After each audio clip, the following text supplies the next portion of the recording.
जय माता दी भक्तों, माता रानी सभी पर अपना आशीर्वाद बनाए रखे। आज मैं आपको वैष्णो देवी नवरात्र में घटी एक ऐसी घटना बताने जा रही हूँ जब नवरात्रों में भक्तों की संख्या बेहद कम थी।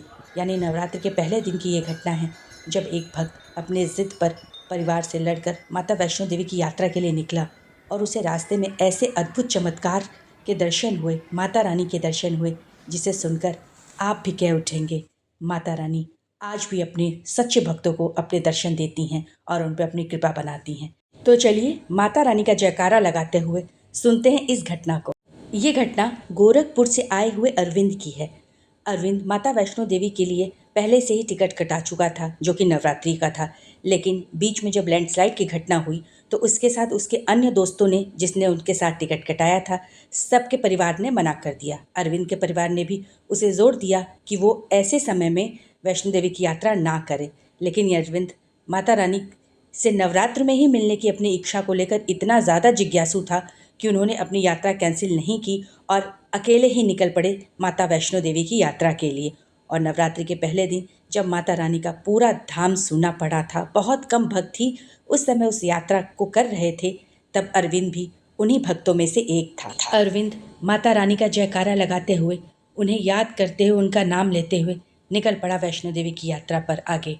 जैसे ही वो आगे बढ़ता गया, ठंड थोड़ी ज़्यादा होती गई और अरविंद की तबीयत खराब हो गई।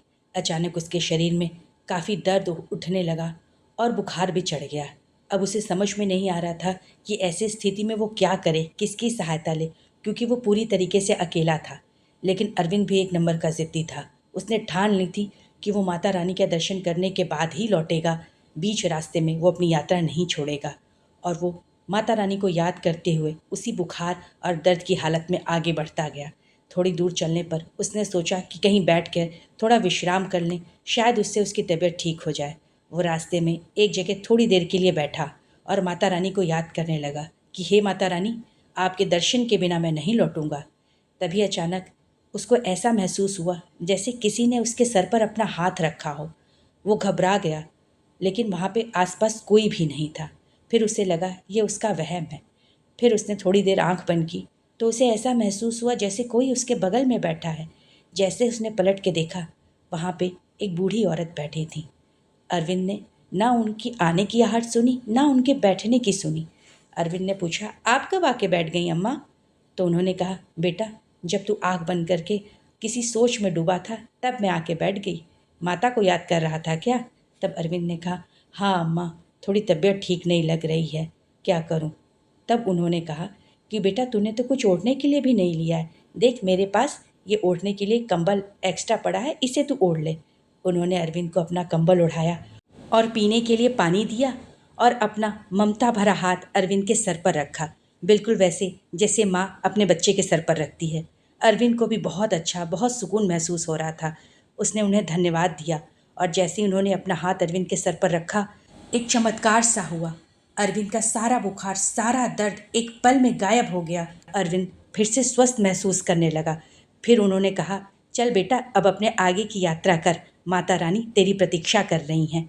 अरविंद ने भी मुस्कुराकर उन्हें धन्यवाद दिया और अरविंद जैसे ही उठकर आगे के लिए चला, उसने सोचा, अरे मैं इन्हें भी अपने साथ ले लेता हूँ। जब पलट के उसने पीछे देखा तो वहाँ पर थी ही नहीं। अरविंद को लगा, इतनी बूढ़ी औरत इतनी जल्दी कहाँ चली गई? अगर वो नीचे भी उतर रही थी तो नीचे इतनी स्फूर्ति से कैसे उतर गई? और आगे उसे वो दिख नहीं रही थी।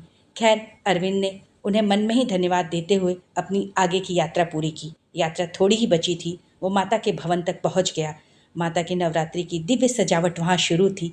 अरविंद माता का जयकारा लगाते हुए आगे उनकी गुफा तक पहुंचा। अरविंद को रह रह के उसी दिव्य महिला की, उसी अम्मा की याद आ रही थी और उनके दिव्य जल की याद आ रही थी कि उन्होंने ऐसा कौन सा अमृत पिलाया कि उसका शरीर एक पल में स्वस्थ हो गया। अरविंद भूल कर भी उन्हें भूल नहीं पा रहा था और उसके शरीर से भी एक दिव्य खुशबू आ रही थी, मानो जिसे किसी दिव्य शक्ति ने उसका स्पर्श किया हो। और जब वो गुफा में पहुंचा, उसने प्रवेश किया तो वहीं खड़े एक पुजारी ने उससे पूछा कि क्या तुम्हें रास्ते में कोई दिव्य व्यक्ति मिला था? तो उसने कहा, हाँ, मुझे एक दिव्य अम्मा मिली थी। उसने सारी बात उन पुजारी को बताई।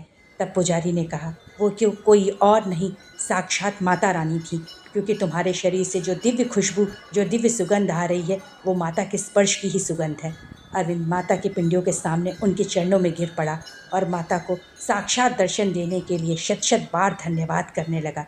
माता सब पर अपनी कृपा बनाती हैं। बस माता के प्रति पूर्ण विश्वास और श्रद्धा होनी चाहिए, जैसे अरविंद का था। माता रानी समर्पण स्वीकार करती हैं और अपने भक्तों को अपने सच्चे दर्शन देती हैं। जय माता दी। धन्यवाद।